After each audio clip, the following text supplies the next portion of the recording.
今天给大家分享在健身房如何锻炼引体啊。在很多小伙伴的印象当中，引体向上是非常难做的，有的甚至连一个标准的引体都做不上。这是因为我们背阔肌的力量，还有我们手臂的力量握力不足所导致的。还有一些体重比较大的朋友，应该先减掉一些体重。第一个动作是吊杠，锻炼到我们的握力。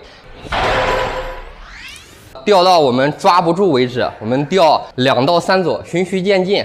当我们能吊够1分钟的时候，我们可以进行下一个动作，也就是我们的凹式引体。我们选择一个合适的一个高度，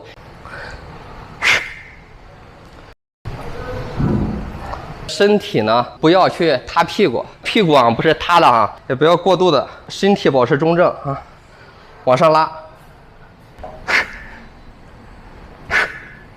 在做的时候呢，发力是呼气啊。想要锻炼我们二头肌的力量，我们可以做一些反手的凹式引体。